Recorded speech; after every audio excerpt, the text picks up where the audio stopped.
یہ قرآن ایک بابرکت کتاب ہے جسے ہم نے آپ صلی اللہ علیہ وسلم پر نازل کیا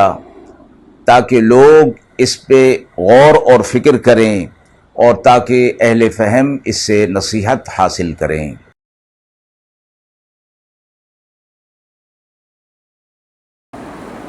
بسم اللہ الرحمن الرحیم۔ السلام علیکم ورحمۃ اللہ وبرکاتہ۔ ناظرین کرام، درس قرآن مجید کے آج کے اس پروگرام میں ہم سورۃ الاحقاف کی آیت نمبر 21 تا آیت نمبر 23 کے حوالے سے جو سوال نمبر 1 موصول ہوا ہے اس کی روشنی میں تفسیر پیش کریں گے۔ سوال موصول ہوا ہے کہ حضرت ہود علیہ السلام کو دی گئی نصیحت، قوم کو دی گئی نصیحت اور ان کے رد عمل کا ذکر ہے۔ قوم عاد نے حضرت ہود علیہ السلام کی دعوت کو کیوں رد کیا اور ان کے جواب میں اللہ تعالیٰ نے کیا فرمایا؟ اعوذ باللہ من الشیطان الرجیم، بسم اللہ الرحمن الرحیم۔ واذکر اخا عاد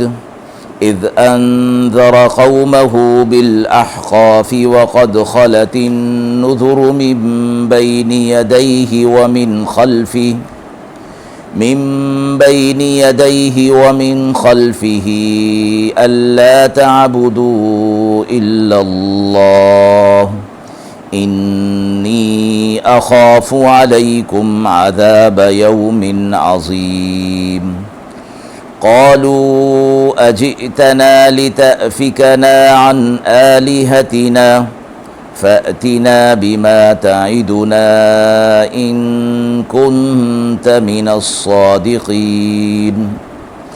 قال إنما العلم عند الله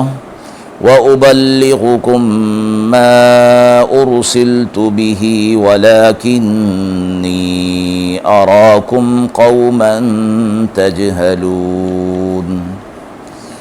آیات مبارکہ کا ترجمہ ملاحظہ فرمائیں۔ اور یاد کیجئے عاد کے بھائی کو جب ڈرایا انہوں نے اپنی قوم کو احقاف میں، اور گزر چکے تھے ڈرانے والے ان سے پہلے بھی اور بعد میں بھی، یہ کہ عبادت نہ کرو کسی کی سوا اللہ کے، میں ڈرتا ہوں تم پر ایک بڑے دن کے عذاب کے اندیشے سے۔ وہ بولے، کیا آپ یہ چاہتے ہیں اور آپ ہمارے پاس آئے ہیں کہ پھیر دیں ہمیں ہمارے معبودوں سے؟ سو لے آئیے ہم پر جو وعدہ آپ کرتے ہیں اگر آپ سچے ہیں۔ انہوں نے کہا، یہ خبر تو اللہ ہی کے پاس ہے اور میں تو پہنچا دیتا ہوں جو کچھ میرے پاس بھیجا جاتا ہے، لیکن میں دیکھتا ہوں کہ تم لوگ نادانی کر رہے ہو۔ مذکورہ آیات میں حضرت ہود علیہ السلام کی قوم کو دی گئی نصیحت اور ان کے رد عمل کا ذکر ہے کہ قوم عاد نے حضرت ہود علیہ السلام کی دعوت کو کیوں رد کیا اور اس کے جواب میں اللہ تعالیٰ نے کیا ارشاد فرمایا۔ آپ صلی اللہ علیہ وسلم کو یہ فرمایا گیا کہ آپ حضرت ہود علیہ السلام کی قوم عاد کو دیکھیے کہ جب انہوں نے اپنی قوم کو اللہ کے عذاب سے ڈرایا اور توحید کی طرف بلایا کہ یہ ڈرانے والے ان سے پہلے بھی آتے رہے اور ان کے بعد بھی آتے رہے، اور تمام انبیاء علیہ السلام کی بنیادی جو تعلیمات تھیں توحید کی وہ سب ایک جیسی تھیں، اور انہوں نے کہا اپنی قوم کو کہ اللہ کے سوا کسی کی عبادت نہ کرو، اگر تم نے میری بات کو نہ مانا تو میں ایک اندیشہ رکھتا ہوں تم پر بڑے عذاب کی۔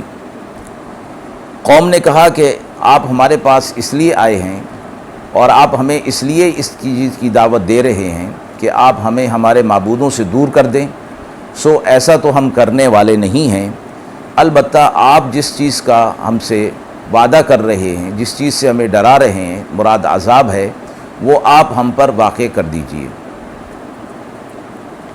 حضرت ہود علیہ السلام نے فرمایا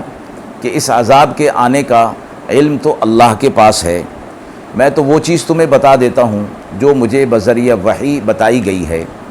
اور میں دیکھ رہا ہوں کہ تم اس کو قبول نہ کر کے بہت بڑی نادانی کے اندر مبتلا ہو رہے ہو۔ اللہ تعالیٰ نے ان کو یہ جواب دے دیا حضرت ہود علیہ السلام کے ذریعے سے کہ توحید کی دعوت کو قبول نہ کرنا یہ سراسر ان کے لیے نقصان ہے، اور وہ نقصان عذاب کی صورت میں کس وقت واقع ہوگا یہ اللہ تعالیٰ کے علم میں ہے۔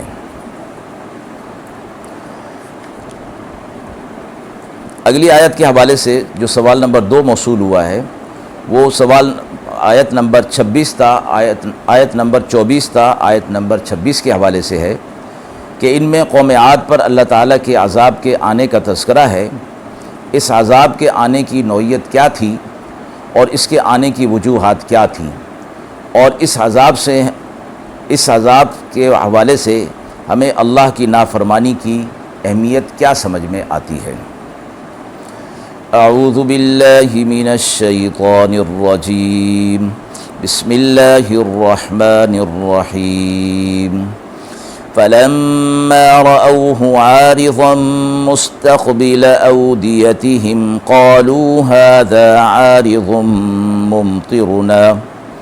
بل هو ما استعجلتم به ريح فيها عذاب أليم تدمر كل شيء بأمر ربها فأصبحوا لا يرى